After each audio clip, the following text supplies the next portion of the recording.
براوو براوو، یک قرصک بلند به افتخار شهریار جان. برنامه کنسرتی ما نو سر شد. ما مقصدی رفتن نداریم. شما چی؟ بله، نمی رویم به هیچ کجا، به هیچ کجا نمی رویم. زیر همین سقف زیبا با سرود ترانه ها گوش می دهیم و بهره می برداریم. دوستان عزیز، چون تحویل سال است، سال گذشت و سال نو شروع می شد. میدونید سال نو میگویم و آرزو میکنیم، سال نو میگویم و آرزو میکنیم، ولی سال نو فرا میرسد. روز همان روز است، آفتاب همان آفتاب است، پیراها همان پیراها است، خانه همان خانه، دوستان همان دوستان. باز با تعبی گرفته، با ابروهای گره بسته می رویم به جای کار، غمگین می نشینیم، کارمان رو ادامه می دهیم. یعنی ما منتظر معجزه هستیم در سال نو. اما من به همه شما میگم که اگه خیلی معجزه نیست. روزها همان روزند، ولی میدونید معجزه در چیست؟ معجزه در مناسبت ما است. ما باید خودمان معجزه را تولد بکنیم، معجزه رو به دنیا بیاریم. یعنی چون گفتم که همین 31 دکبر میگذرد، 1 ینور سر میشود، یگان حادثه غیر عادی رخ نمیدهد. یعنی یگان نور، یگان معجزه از آسمان به پایین نمیفراید، به درون خانه شما درآید. نه، معجزه رو فقط شما میتوانید و یکدیگر هدیه کنید. میدونید معجزه چی است؟ محبت. محبت است.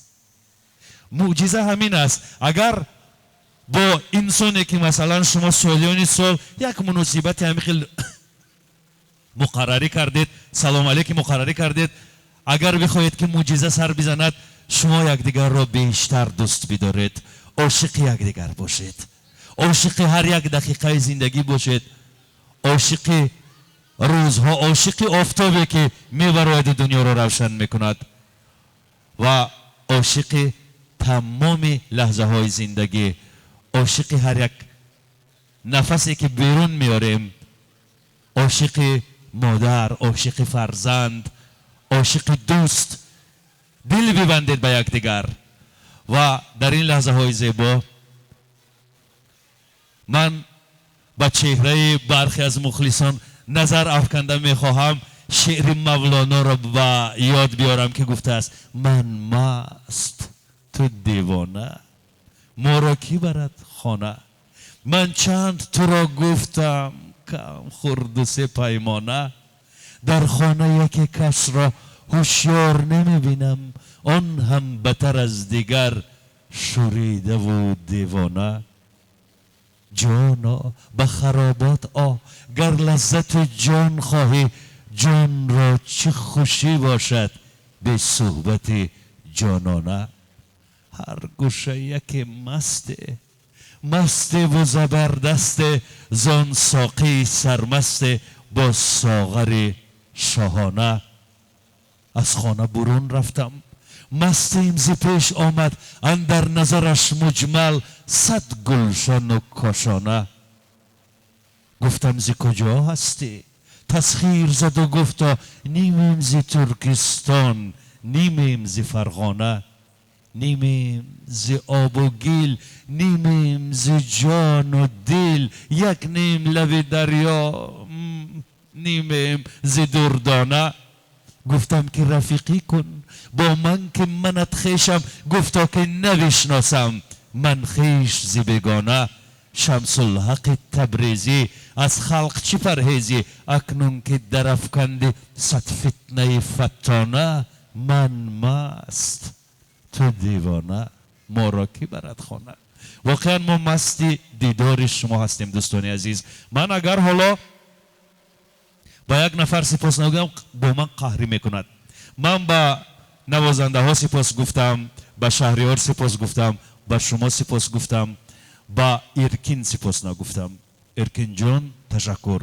ارکین تشکیل کننده برنامه امروزهای ما، پرودیوسر، کارساز، شخصیتی که برای همین سرجمعی ما خیلی کوشش کرد. ارکین جان، من منت پذیری خود را به شما میرسانم. و باز یک سپاس دیگر به بچه های عکس بردار، نوار برداران. شما این لحظه ها را برای جاودانه ها به یادگار میماند. مهنت شما است که همه این لحظه ها ثبت می شوند و در بایگانی خصوصی شهریار حفظ می گردند. من تشکر میگم به گروه نوار برداران و عکس برداران، ولی برنامه ما ادامه دارد. از نام همه گروه ایجادی من باری دیگر همه شما را به سال نو تبریک و تهنیت میگویم. فرارسی سال نو است. فردا الکی یکم ینور و یکم ینور میخواهم با شادی و خوشحالی ها شروع شود. همه روزتان مثل امروز باشد. در این روزهای نجیب، روزهای زیبای زمستان، میخواهم همیشه با گرمی محبت، با حرارت عشق خانه ها را پر از نور و ضیا بکنید. یکدیگر را ببخشید. توکلش بر خدا هر که بد است، توکلش بر خدا هر که خصومت و کینه دارد. مهم این که شما کینه را از دلهای خود بیرون کنید. یعنی کینه، غم، غصه باطن شما را تاریک میکند.